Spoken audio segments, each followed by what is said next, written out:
So you got abruptly broken up with by your avoidant ex. You were blindsided.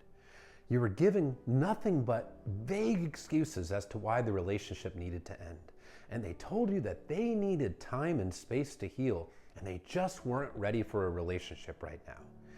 And then, lo and behold, right after the breakup, they are already in a new relationship with somebody else. Or they're on the dating apps. But they told you that they weren't ready for a relationship. It is blindsiding. It is a gut punch like no other. It is absolutely devastating. You feel like you never meant a single thing to this person. You feel deceived. You feel stupid. And you feel like there must be something wrong with you.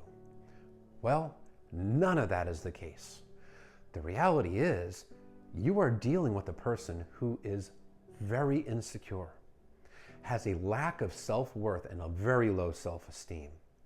It all goes back to childhood, where the avoidant was emotionally neglected by their caretakers.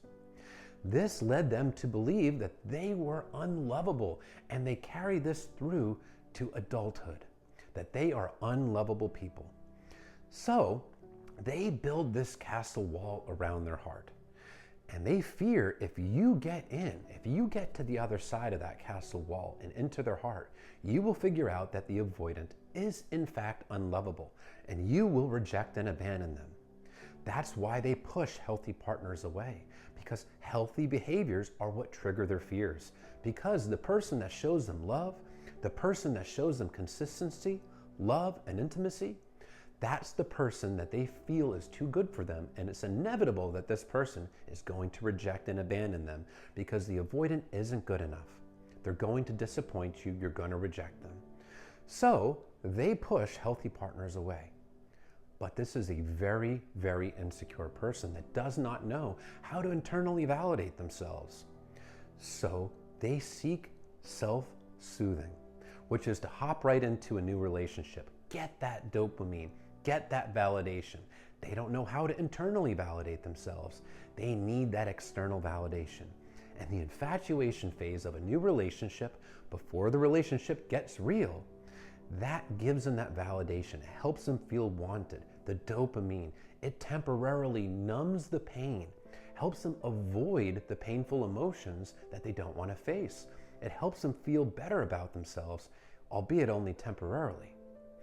The new relationship is also a method of avoidance. It distracts them. It helps them avoid processing the painful emotions and painful events of the breakup. It helps them avoid taking accountability for the way that they hurt you. It helps them avoid self-reflection, because avoidants avoid. Self-reflection is the polar opposite of avoiding.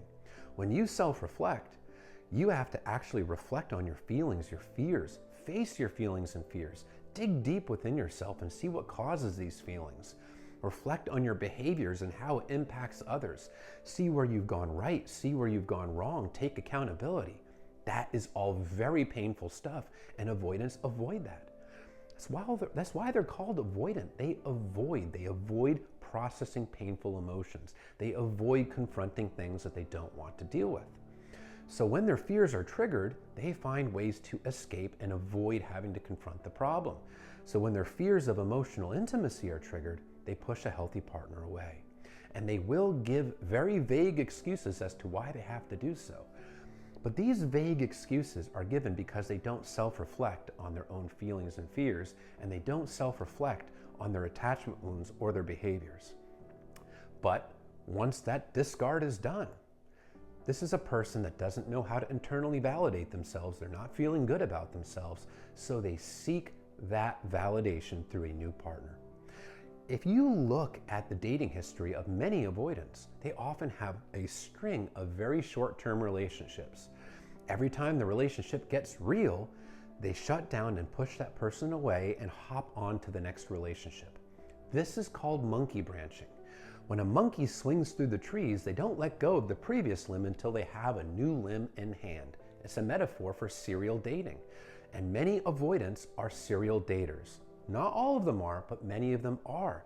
And this is because they need that external validation, and they need the new relationship as a way to distract themselves so they can avoid processing painful emotions, so they can avoid accountability for the people that they've hurt. It is never a reflection of the person that was discarded by the avoidant when the avoidant hops into a new relationship. It is never a reflection of that person. It is always a reflection of the deep insecurities of the avoidant. It is always a reflection of how emotionally unhealthy the avoidant is. It is always a reflection of the character of the avoidant, because it is a choice. They didn't have to discard you. They didn't have to hop into a new relationship. They chose to do so because they are so wrapped up in their own insecurities, in their own feeling of not being lovable, in their own perceived wants and needs in the moment, that they're only considering themselves.